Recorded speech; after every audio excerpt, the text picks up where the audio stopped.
साहेबांनी संपूर्ण जगात भारत देशाला असं आवाहन केलं की संभाव्य काळात इंधन जे आहे जपून वापरा किंवा लांबचे प्रवास टाळा आणि त्यावर त्यांनी सगळ्या जनतेला आवाहन केल्यानंतर विरोधक टीका करतायत. राहुल गांधी असं म्हणतायत की आज जे नरेंद्र मोदींनी आवाहन केलंय हे त्यांचं अपयश आहे आणि एकनाथ खडसे म्हणतात की त्यांना हे सुचलेलं उशिरा सुचलेलं शांत. हे दोघांनाही ना जागतिक अर्थव्यवस्थेचं अज्ञान आहे. सांगतो मी त्यांना स्पष्ट करू. कारण आपण इम्पोर्ट आपण जेव्हा कमी करतो आणि एक्सपोर्ट वाढवतो तर आपण जास्त मजबूत होतो. आपला GDP वाढतो. आपण हा प्रयत्न आपण नाही कुठलाही देश करतो की एक्सपोर्ट कमी होईल आपल्याकडचं, इम्पोर्ट वाढू नये म्हणून आणि आपलं एक्सपोर्ट जास्त होईल हे असं असलं पाहिजे. आता हा राहुल गांधी म्हणतो काय बोलले ते मोदीनं अपयश आहे. अपयश त्याला अपयश आणि यश मधला फरकच कळत नाही. एवढा बुद्धू राजकारणी मी नाही पाहिलं खरं सांगतो. तो जो लोकसभेत जसा वावरतो बोलतो, यावर्षी भाषणं ऐकली असतील तुम्ही, काय भयानक बोलतो तो.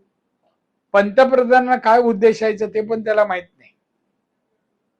तू तुझ्या इकडचे जे काँग्रेसच्या राजवटीत जे झालं ना, सत्ता चालत होती, ते यश तेव्हा मिळवलं असतं ना तर तुमच्या पक्षाची ही दशा झाली नसती.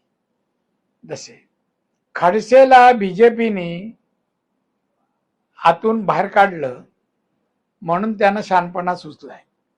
खडसे चालेल रिटायरमेंट. त्या लोक यांची टीका फक्त मोदीना कसं कुठे अडचणीत आणता येईल हे प्रयत्न करतात, पण ते कधीच येणार नाही.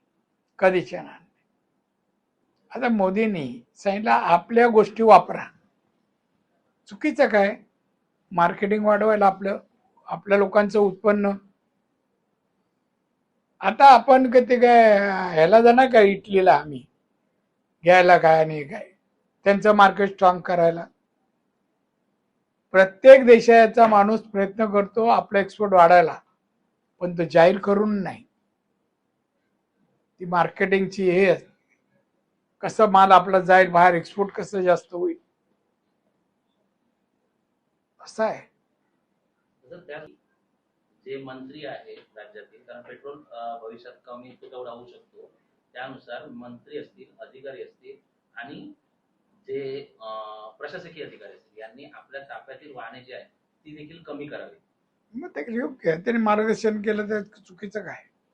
करावी. पेट्रोल आणि डिझेलची समस्या आहे देशासमोर समस्या, तर ती समस्या दूर करायचं काम पहिल्या अधिकाऱ्यांनी लोकप्रतिनिधी करायला पाहिजे. सत्तेवर आहेत त्यांची चुकीचं काही नाही आहे. तुम्ही म्हणालात गांधीवरून बोललात नाही, तो संपला तिथे संपला बोलला नाही, त्यामुळे आमचा सुरू झाला.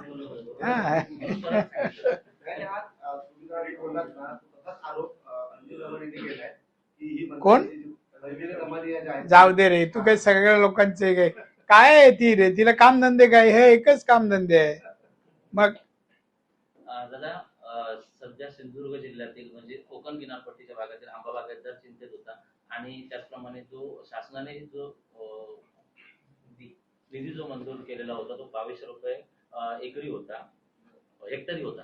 मात्र सद्यस्थितीला तो निधी कमी आहे. यासाठी 15 मेला राजू शेट्टी यांच्या नुकसान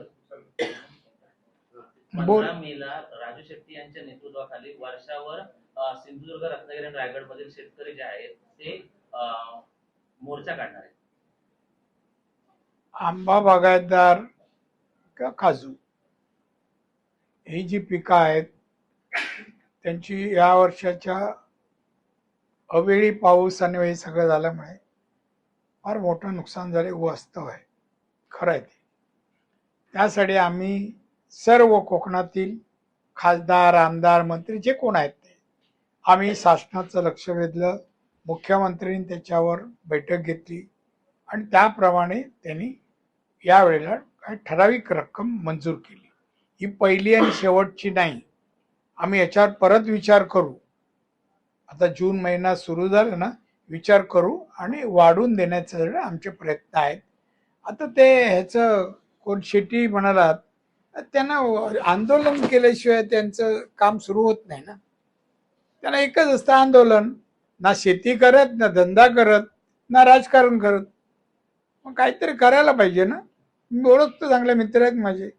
मी सल्ला देईन बाबा, रॉंग साईड आहे, करतो दिलं आहे ना मित्र. काय खरंच मित्र आहेत.